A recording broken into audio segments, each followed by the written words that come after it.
La Sociedad Española de Radiodifusión presenta... Ser... ¡Viva la radio! Podcast. Siempre. Siempre, siempre.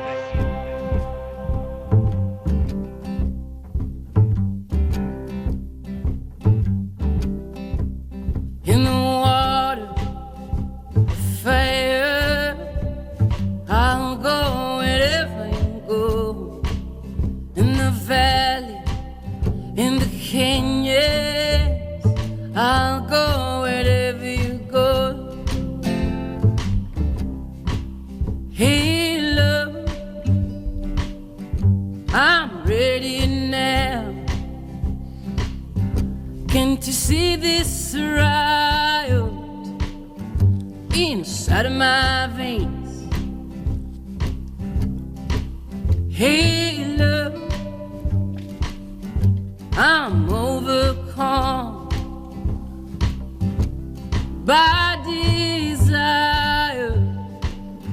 How must I wait? In the water, the fire, I'll go wherever you go. In the valley, in the canyons, I'll go wherever you go. Javier San Pedro es doctor en genética y biología molecular, colaborador de El País. Pere Estupiñá es químico, es bioquímico, conductor en la 2 de El Cazador de Cerebros. Javier también intenta luchar con los cascos para ver cuál funciona y cuál no. ¿Ya? ¿Ahora? Creo que sí. ¿Me has dicho algo? Exactamente. Entonces va a ser que no. Bueno, le dejamos a Javier debajo de la mesa, que es donde está ahora mismo. ¿Qué le digo, Pere, a mi madre entonces? ¿De cuándo empieza El Cazador? Sí. En principio en abril. Vamos a empezar a grabar prontito y, bueno, a producir 13 capítulos, 13 minutos. Alguna cosa ya habéis grabado, yo creo, ¿no? Sí. ¿Quieres que te cuente? No, es que es verdad. No, hemos grabado cosas. Lo que intentamos es aprovechar a veces cuando vienen pues grandes científicos internacionales, sobre todo, que vienen a España y dices, en lugar de tener que ir a entrevistarlos fuera y están por aquí, pues los grabamos, aunque estemos fuera de presupuesto o lo que sea, pues lo hacemos igual. Esto ya lo hemos comentado muchas veces. Por fin la televisión pública se sitúa donde está gracias a La Revuelta y El Cazador de Cerebros, que es lo que todo el mundo esperaba, esa dupla, ¿no? Sí. Que ha llevado a la televisión pública al lugar en el que está. De hecho, tendríamos que hacer, pues se podría hacer algún mix, ¿no? Sí. Estás pidiendo que te... Bueno, a lo mejor cuando llegue el momento, ¿no? Sí. ¿Pasan científicos por La Revuelta? Bueno, a David Broncano le interesa la ciencia. Hombre, ¿no? muchísimo. Una vez que estuvimos aquí, sí. Que, oye, estamos metidos en plena campaña americana, Kamala Harris y Donald Trump haciendo discursos varios a diario, actos electorales. No los he escuchado todos, aunque los sigo muy de cerca, pero no he oído ninguna mención a asuntos científicos. ¿Vosotros no han dicho nada. Nada, ¿no? De inteligencia artificial, nada. La ciencia no mueve fotos, así que no mueve votos, perdón. Así que no lo menciono en campaña. Pero Science, los periodistas de Science, porque Science, aparte de una revista científica, tiene una parte periodística, un poco es del mundillo, ¿no? No es para el público general, sino para que se aclare el mundillo. Pues han cogido a los 25 científicos más relacionados con la política. No mencionan los nombres, pero vamos, estoy seguro que han hablado con Anthony Fauci, con Francis Collins y con otros 23. Y bueno, hay dos cosas que son muy fáciles de predecir, ¿no? Una es que Trump intentará recortar los presupuestos federales para ciencia, para las agencias científicas que dependen del gobierno federal, ¿no? En su campaña general para recortar pues el presupuesto federal del gobierno, ¿no? Mientras que Harris intentará subirlo. Ocurre que esto, claro, los presidentes aquí proponen, pero el que decide al final es el Congreso, y la experiencia indica que incluso los congresos de mayoría republicana se han opuesto a los recortes propuestos por Trump, e incluso los congresistas demócratas se han opuesto a los aumentos del presupuesto federal propuesto por los demócratas. O sea que el Congreso es una fuerza inercial, conservadora. Conservadora no en el sentido político, me refiero a que tiene inercia. A que no mueve. Claro, a que no cambiar las cosas, ¿no? Y luego, sobre las cuestiones sectoriales, pues Harris es fácil predecir que querrá apostar por salud pública, investigación biomédica y cambio climático. Cosas que irritan a Donald Trump extremadamente. No, que para él no existen. No existen, no. exacto. Y para muchos de sus votantes tampoco, ¿no? Y mientras que Trump está en la guerra comercial y tecnológica con China, ¿no?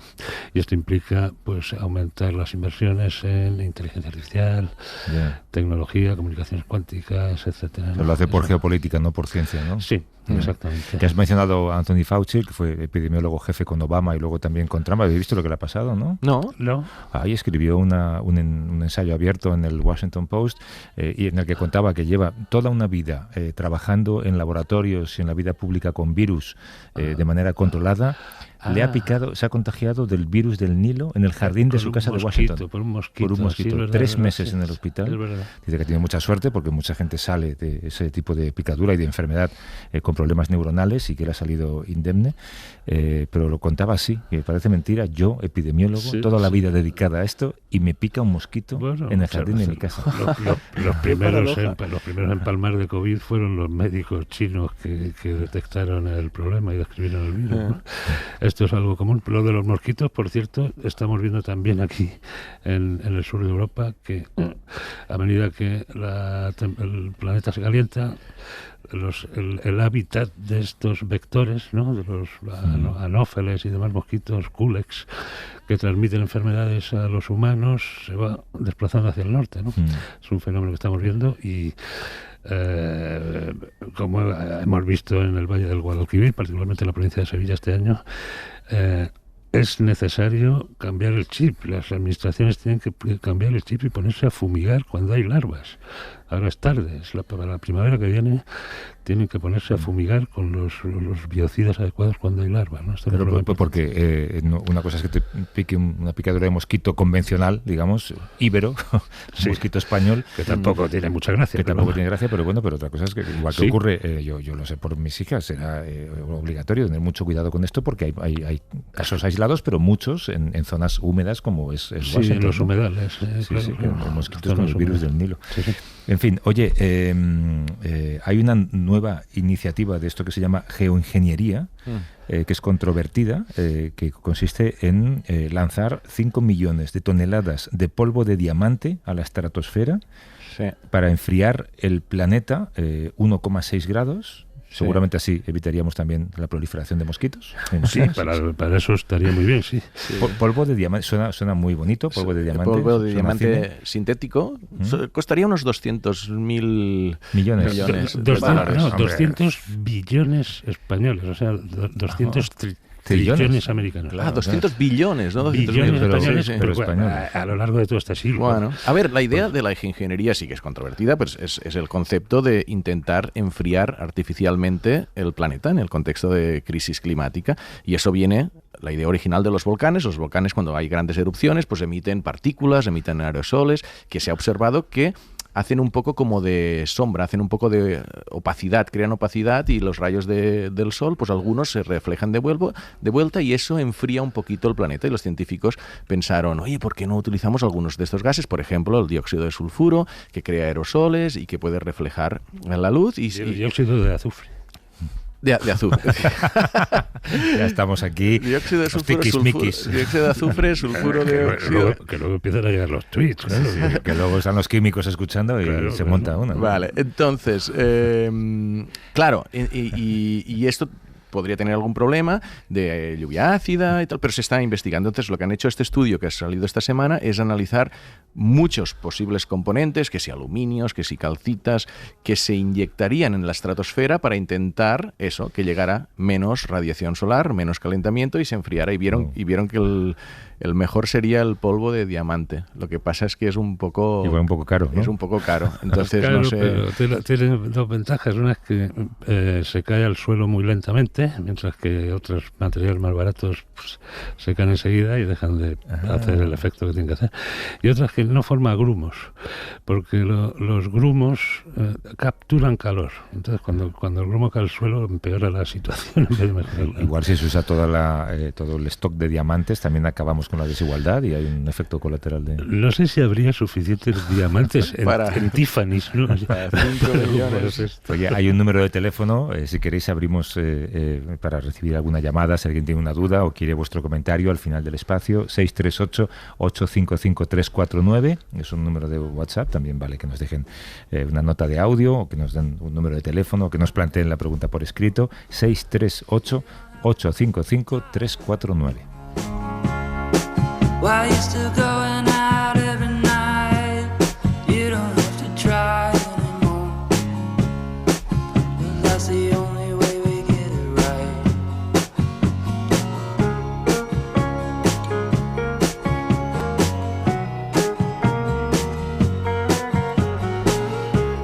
La semana pasada charlábamos con la socióloga Capitolina Díaz sobre la menor presencia de mujeres en las investigaciones y en los premios científicos. Ella nos puso sobre la pista de los Premios Nacionales de Investigación, lo contó aquí mismo, que concede el Ministerio de Ciencia y que, como ella anticipaba, al fallarse esta semana, este año por primera vez tenía que haber paridad de género en las candidaturas y había que esperar a ver qué pasaba. Bueno, pues han aumentado las candidaturas de mujeres en un 78% con respecto al 2023 y lo más llamativo, por primera vez se ha premiado a mujeres en las categorías de medicina y de física. En medicina, a la científica Carmen Ayuso, por su trayectoria en la investigación de las enfermedades raras. En física, a Carmen García. Tenemos pocos físicos en este programa, ¿verdad? Y físicas, ¿no? Bueno, sí, son temas un poco densos. Física y pero... geología son nuestras asignaturas pendientes, ¿no? Y mira que somos entusiastas de la física. De la física que se y de la geología no has dicho nada. De la geología un pelín menos. Ya tenemos otra manifestación en la puerta. Carmen García es doctora en física por la Universidad de Valencia, trabaja como profesora de investigación del CSIC en el Instituto de Física Corpuscular y ha recibido el Premio Nacional de Investigación 2024, como decía, en la modalidad Blas Cabrera, en Ciencias Físicas de los Materiales y la Tierra. ¿Cómo estás, Carmen? Buenos días. Hola, buenos días. Pues muy bien, muy contenta por este galardón. Estás en Valencia, ¿no? Estoy en Valencia, sí. Carmen, empezamos por el principio. Física corpuscular. Es que tenéis unos títulos y unos nombres de profesiones que se nos hacen cuesta arriba. Poco virales, ¿eh? Vale, Sí, no, claro. lo de física corpuscular, que realmente es un nombre muy, muy anticuado, no lo queremos cambiar porque también es la historia nuestra. Y el instituto nuestro tiene 70 años, que lo vamos a celebrar el próximo año. Y bueno, es un poco un nombre, ya que digo, muy viejo, pero es que nos reconocen con este nombre. Y cada vez que he planteado el cambiarlo y poner algo más actual, como Instituto de Física de Partículas, por ejemplo. Más de Instagram, ¿no? Sí, pues entre los investigadores tampoco ha habido mucho consenso como para cambiarlo. Ha tenido tracción. Entonces explícanos qué es la física. Las siglas IFIC se conocen más y como quedan más cubiertas, parece más moderno.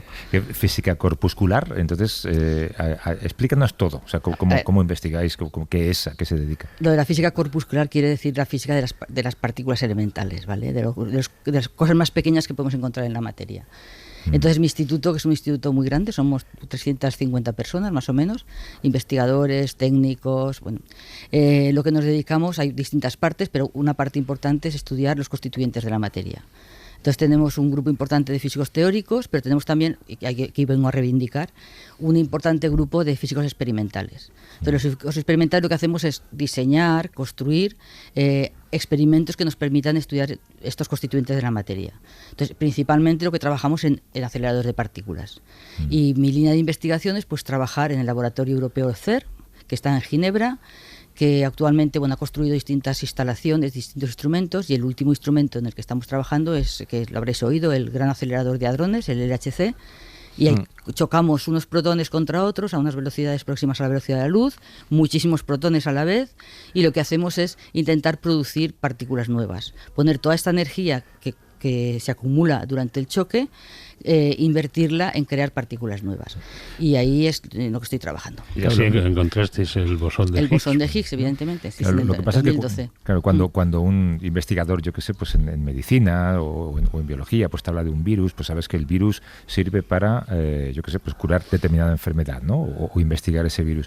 En vuestro caso, lo que buscáis es saber de qué está hecho el universo. Bueno, evidentemente, el universo y la materia que nos constituye.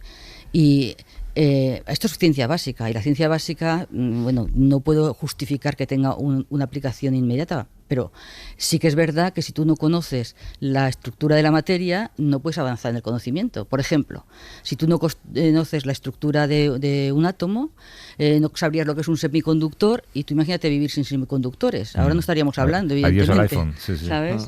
Entonces, bueno, yo creo que hay que esperar un poco para ver cuál es el avance. El avance lo supone la aplicación que tiene esta tecnología. Es que, claro, los grandes defensores de la ciencia aplicada parecen ignorar que sin ciencia básica no hay nada que aplicar. Exactamente, sí. Oye, Carmen, correcto, sí. Tú que estás en el CERN, en el acelerador de partículas, en el LHC, el último granito fue lo del bosón de Higgs hace más de 10 años y hay rumor, bueno, yo cuando hablo con físicos y tal, pues hay un poco de... los grandes misterios estos que prometíais, que si supersimetría, que si descubrir qué es la materia oscura o anticipar algo de la energía oscura o qué es la antimateria, o sea, es como que no ha habido grandes resultados últimamente en los últimos Carmen, años. venga. Para empezar, ya sabes que no hay que tener en cuenta los rumores y hay que informarse primero, ¿vale? Eso es lo primero. Lo siguiente, nos ha llevado 50 años construir varias máquinas para descubrir el bosón de Higgs, 50 años. Pues ahora... Total, que hace un poco más de 10 años que lo hemos descubierto, que fue un gran logro, un gran avance científico. Pues ahora estamos estudiándolo. Y tú no quieres decir, tú ves un electrón o ves cualquier partícula, tienes que estudiarla, no solamente decir la he visto, tienes que saber cuáles son sus propiedades y todo lo que ello implica. El bosón de Higgs da masa a las partículas, pero tenemos que saber por qué unas partículas les dan más masa que otras, es decir, estudiar sus interacciones con el campo de Higgs. Eso nos lleva tiempo y ni siquiera lo vamos a poder estudiar completamente con esta máquina que tenemos ahora. Hay que construir máquinas nuevas con muchísima más intensidad de colisiones, con muchísima más energía para poder estudiarlas. Entonces yo creo que dejarnos otros 50 años más para que podamos decir que encontramos otra cosa. Sí, pero espera, que voy a hacer un poco de... Mira, que a mí me encanta la física, ¿eh? Pero bueno, cuando dices máquinas nuevas, quizás te refieres a ese proyecto que hay de 20.000 millones, que es el acelerador circular de 100 kilómetros. El CERN actual, el LHC actual tiene 27, el que queréis construir tiene 100, y hay mucha crítica interna dentro de otros físicos que se dedican a física atómica, otras partes de la física, porque si gastas estos 20.000 millones en esto, no los gastas en otras cosas. Y en estos rumores, que yo sí me fío de los rumores, porque es cuando los científicos te cuentan cosas más jugosas, te dicen que hay un lobby de los científicos, los físicos de partículas, abogando por eso, que es poderoso, pero que no está del tan justificado esa grandísima inversión de 20.000 millones. No sé si... Bueno, te contesto. Te contesto. En primer lugar, estamos ahora discutiendo qué máquina se va a construir. Lo que estaba claro es que después de descubrir el bosón de Higgs, a ver, nosotros cuando tomamos una decisión, no tomamos una decisión una persona o un grupo de personas. Esto es una decisión que se toma a nivel europeo, todos los científicos, tenemos una cosa que se llama el plan estratégico, se discute en las comunidades y hace unos 4 años así se decidió que el futuro sería hacer una factoría de bosones de Higgs, es decir, una máquina que produciera muchísimos bosones de Higgs. Y ahora estamos en el proceso, que se acaba de iniciar ahora, que llevará todo el año próximo y a principios de 2026 se tomará la decisión qué máquina sería la apropiada para construir esto. Entonces, una máquina no se construye en 2 días, ni se programa en 2 días. Entonces, hay muchas posibilidades, hay unas cuantas posibilidades, y una de ellas es construir un túnel mucho más grande, de 90 kilómetros, que es el que tú estás hablando, y a colisionar ahí, aún no sabemos si electrones contra la partícula antisimétrica del electrón, que es un positrón, si protones contra protones, y eso es lo que tenemos que discutir. O si hacer una máquina lineal en vez de una máquina circular. Y hay una cosa importante, ¿vale? En estos momentos, y durante muchos años, la hegemonía en física de partículas la ha tenido Europa. Entonces yo creo que Europa debe plantearse seguir con esta hegemonía. La podemos perder, y de hecho nuestros competidores ahora más inmediatos son los chinos. Entonces, yo creo que hay que hacer el esfuerzo porque esta hegemonía se siga manteniendo. Porque no solamente la ciencia básica que investigamos, vosotros sabéis todas las implicaciones tecnológicas que ha llevado la física de partículas. Lo consabido del www, es decir, de la web, la primera imagen de una tomografía por emisión de positrones, es decir, un TAC, se realizó en el CERN. La física médica ha avanzado mucho con estos colisionadores. La la hadronterapia, es decir, el tratamiento del cáncer con protones también se ha desarrollado ahí en el CERN. Es decir, hay muchísimas cosas que vienen de ahí del CERN. Y cosas menos importantes, como por ejemplo el desarrollar paneles solares muy eficientes. Eso viene de tecnologías del vacío que se utilizan en los aceleradores, se hacen paneles solares eficientes. Todo eso son cosas que revierten en la sociedad. Y bueno, podéis hablar con el CDTI, que lo tienes súper estudiado, cuál es el retorno que viene económico en euros de participar en el CERN. Y es un retorno muy grande, muy grande. Es decir, que no es una inversión tirada a la basura, claro. que tiene un retorno y una venta de la ciencia. Cuando lo explicas Carmen, un poco, Carmen, se entiende bien, esta hegemonía europea de la que hablabas se debe, de hecho, si no me equivoco, a que Estados Unidos no construyó aquel super collider, ¿cómo se llamaba? Sí, exactamente.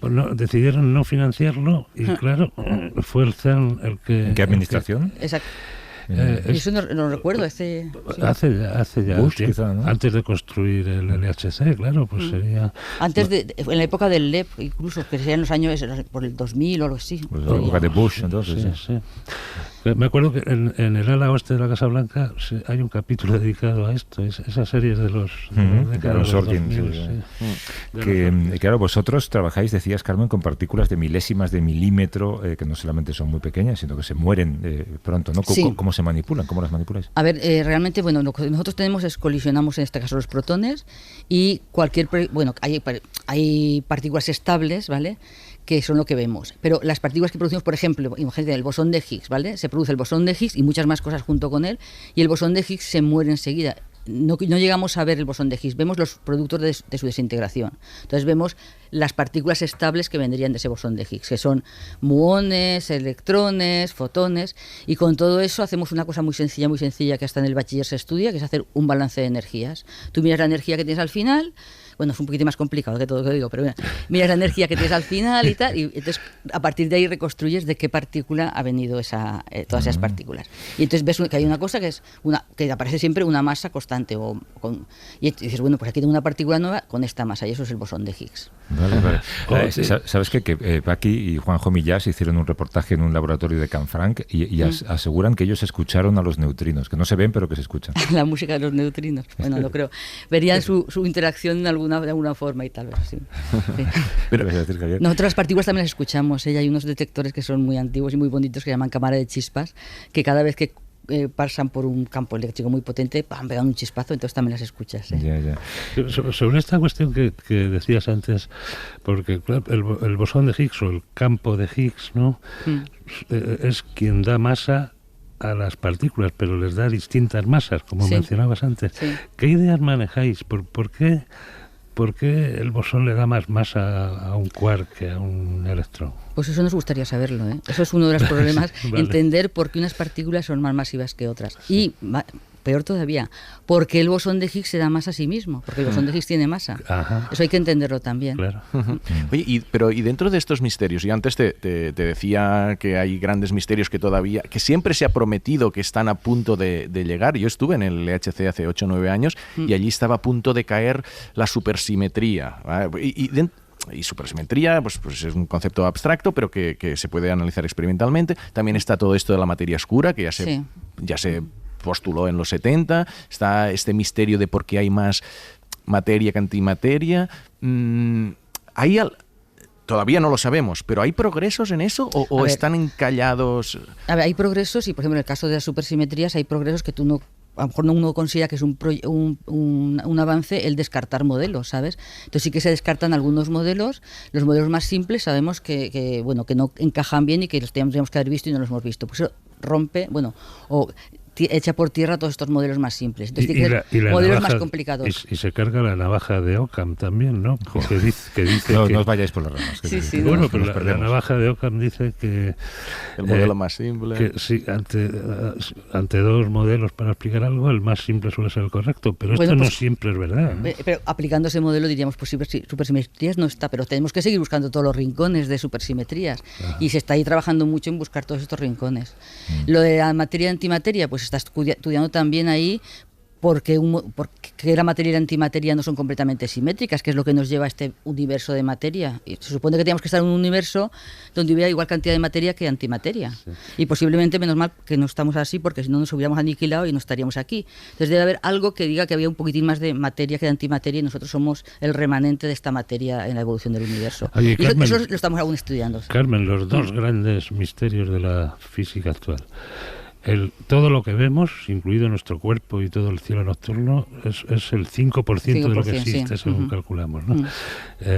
Hay otro 25% que es materia oscura y otro 70% que es energía oscura. Sí. ¿Qué nos puedes decir sobre...? Ya sé que no hemos resuelto el problema, pero ¿qué nos puedes decir sobre qué ideas se están manejando sobre esto? ¿Qué podemos hacer? A ver, yo te puedo hablar de la parte del 25% que sabemos que es materia como la materia ordinaria, sí, pero que no interacciona, no la vemos y tal.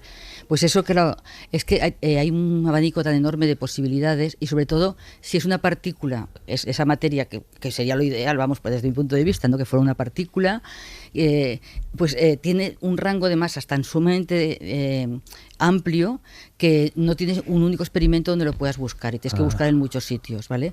Y para mí, por ejemplo, eso es un reto. Me encantaría, yo siempre lo digo, me encantaría que alguien me dijera, la materia oscura es una partícula y la masa está por aquí, porque entonces ya sabíamos cómo buscarla. Claro. Pero ahora es que tenemos que abrir nuestros campos de búsquedas a cosas de que sean muy, muy, muy, muy ligeras, que es muy difícil de detectar, a cosas que sean muy pesadas y que se nos escapen incluso de estos aceleradores. Es como buscar un sospechoso del que no conoces ni la estatura. Ninguna prueba. Es que, por darte cuenta, el bosón de Higgs, claro, fueron 50 años de buscar, y al final íbamos teniendo pruebas de por dónde estaba su masa. Esto igual pasa lo mismo, poco a poco podemos tener pruebas de por dónde está la masa, pero en estos momentos no lo sabemos.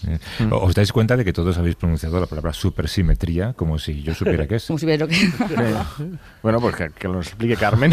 Bueno, a nivel muy, muy fundamental, ¿eh? Sí, pero mucho. Nosotros tenemos las partículas elementales, ¿vale? Que en estos momentos sabemos que hay 3 familias de partículas elementales. La más conocida es la partícula, la primera familia, que tiene el electrón y los quarks, y 2 quarks, que son los que forman los protones y los neutrones. Entonces, con eso tenemos toda la materia. Con los electrones, los protones y los quarks que constituyen los protones y los neutrones, tenemos toda la materia. Pues tenemos 3 familias más, ¿vale? Entonces, la supersimetría lo que dice es que además de estas 3 familias, existe como una visión en el espejo de estas familias, que es la supersimetría. Entonces, cada partícula de materia tendría su partícula de supersimétrica. El electrón tendría su electrón, los quarks tenían sus ex-quarks, sería una réplica completamente similar. Lo que pasa es que sí que es verdad que tenían masas más pesadas. Eso es la teoría. Igual que existe la antimateria, por ejemplo, que cada partícula tiene la de su antimateria, que eso es algo probado y que sabemos lo que es la antimateria. Existiría la supersimetría, que es partículas iguales pero supersimétricas. Pero que existirían ahora, o sea, en nuestras manos, en nuestro cuerpo, existirían, pero no los detectaríamos. Ya te digo, espera, de las partículas del modelo estándar solamente están en nuestras manos, como quien dice, la primera familia y alguna de la segunda, que la producimos en los rayos cósmicos. Estas partículas supersimétricas las produciríamos en colisionadores necesitamos mucha energía porque tienen una masa mucho más alta que las partículas del modelo estándar. Vale. Son muy pesadas. Espero que no me caiga esta pregunta en el examen porque tendría que repasarlo poco. Tú, lo mismo que tienes de partículas, le pones una S delante y tienes la supersimetría. Me van a matar los teóricos. Sí, ya te digo. Oye, ¿los físicos de partículas os habláis con los de física atómica o os lleváis mal? Sí, en mi instituto hay un gran grupo de física atómica. A veces competimos un poco, eso es verdad, pero bueno, siempre pero vivimos juntos en el mismo instituto y sí, no hay ningún problema. Porque tuvimos a una física atómica en el programa que decía que sois un lobby, los de físico de partículas. Bueno, eso sí, ¿qué te voy a decir? No, pero por ejemplo, hay más conexión entre la física de partículas y la nuclear de la que pensamos. Por ejemplo, toda esta parte de los neutrinos y cómo interaccionan y tal, si no conoces las interacciones atómicas, no puedes saber cómo interaccionan los neutrinos con la materia. Sí. Y todo esto que tenemos que vivir juntos y somos complementarios y nos podemos ayudar. Sí, pero no hay un poco como jugador de básquet y de fútbol que dices, os dan más... Está como el físico de partículas, el CER y tal y cual, es que os dan más dinero, así como los futbolistas. En el CER hay 2 experimentos que son Isolde y Netov, que son de física nuclear, que es decir, que no. Y sí que es verdad que la instrumentación que utilizamos nosotros es mucho más cara que la que utilizan los nucleares en general. Entonces, pues necesitamos más financiación porque nos hace falta, pero no por otra cosa, ¿sabes? Nosotros tampoco pedimos financiación que no vayamos a utilizar y que no invertamos en nuestros instrumentos. Claro. Oye, ¿y tú cuando vas un día normal a trabajar, ¿cómo es tu laboratorio, tu oficina, tu despacho? Pues antes o ahora, porque es que hay un cambio. No, si hay muchos cambios, dinos los dos. No, mi vida, a ver, hasta hace unos años era pues un laboratorio que era una sala blanca donde tenemos pues material así de electrónica de muy precisión y bueno, era el montar ahí los detectores. Nos hemos pasado muchos años montando el detector que funciona ahora en Atlas, pero debo confesar que en los últimos años me dedico muchísimo a la burocracia. Ostras. Entonces, yo soy la representante ahora del grupo nuestro de Atlas y somos pues 55 personas, creo que somos actualmente. Entonces, dedico mucho tiempo a la burocracia, mucho tiempo pues a pedir dinero, justificar dinero, tribunales de oposiciones, claro. etcétera. Cuando haces muy bien tu trabajo, te ascienden a un sitio donde no puedes hacerlo, ¿no? Exactamente. Y si eres mujer, más todavía. Y una ¿sabes? pregunta rápida, porque estamos hablando últimamente que la inteligencia artificial está transformando muchas áreas de la ciencia y claro, vosotros generáis infinidad de datos. La inteligencia artificial actual está cambiando la manera de trabajar, descubriréis nuevas cosas. A ver, la inteligencia artificial, yo recuerdo que cuando estaba en el acelerador anterior, en el LEP, en los años 2000 y algo, ya utilizamos inteligencia artificial, Ajá. Porque nosotros, por ejemplo, lo más sencillo que te puedo explicar, nosotros tenemos mucha cantidad de datos, de esos datos solamente unos pocos son los que nos interesan y entonces tenemos que quitar todos los demás, es decir, tenemos que quitar el ruido de fondo y eso nos ayuda mucho a la inteligencia artificial a clasificar lo que es algo interesante y lo que es ruido de fondo. Y lo que pasa es que ahora, como está más en auge, está mucho más desarrollada la inteligencia artificial, pues la llevamos a otros campos. Por ejemplo, nos puede servir para decidir qué sucesos vamos a guardar y vamos a luego analizar o qué sucesos no. Pero te puedo generar hipótesis, pues lo que estamos diciendo de la novedad de la inteligencia artificial es que le puedes dar datos y ella encontrar cosas que no es lo que tú le preguntas. Es decir, que te pueda decir, mira, yo creo que la materia oscura podría ir por ahí o cosas así. Estoy simplificando, pero... Sí. A ver, hombre, evidentemente te puede ayudar a buscar estas cosas, ¿sabes? Y de hecho nosotros, por ejemplo, cuando buscamos algo, buscamos lo que es un poquitín a ciegas, ¿no? Es decir, queremos algo con estas características, a ver dónde lo encontramos y luego miramos a ver lo que aparece. Entonces, en ese sentido sí que ayuda mucho. Y yo creo que hay mucho, sobre todo en las partes de las búsquedas y en otras partes también, pero ayuda muchísimo. O en la parte de decir, tengo esta señal en el detector, ¿esto qué es? Es un electrón, eso también ayuda mucho porque te ayuda, bueno, en fin, que es la inteligencia artificial, que vamos a decir. Oye, es un paso más. Es una cosa más. Oye, tenemos oyentes que yo no sé si desvarían o nos vacilan o son, claro, mucho más... Porque claro, es una pregunta que yo no sé si estoy diciendo una barbaridad, pero a lo mejor es una pregunta perfectamente pertinente. Y yo te la traslado, Carmen.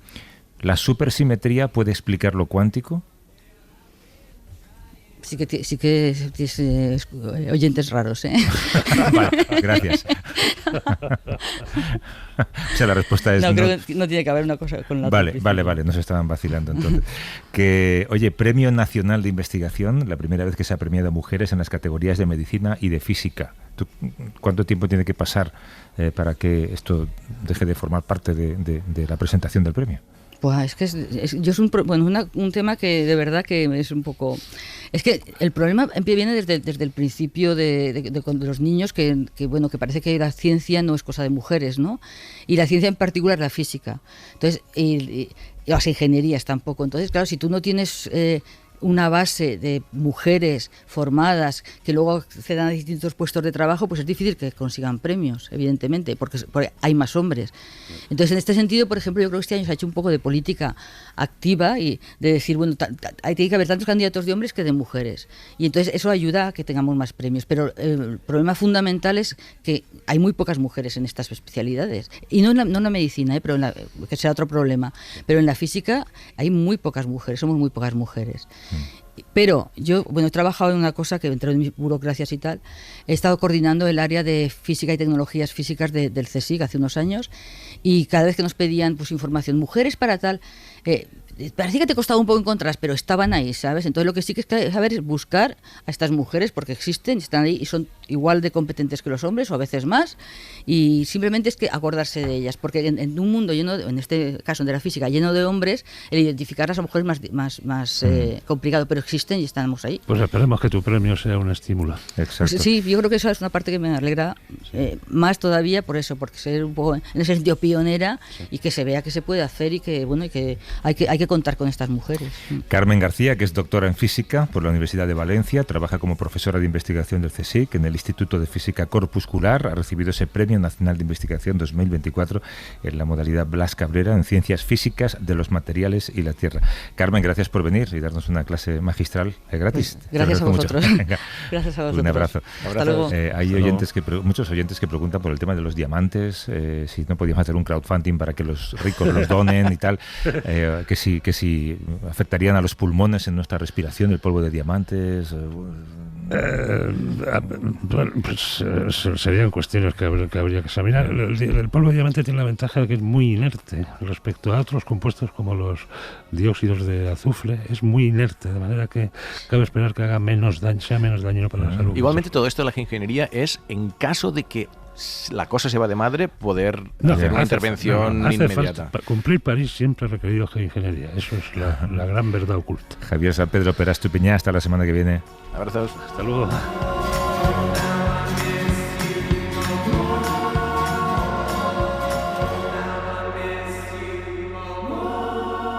Para no perderte ningún episodio, síguenos en la aplicación o la web de la SER, Podium Podcast o tu plataforma de audio favorita.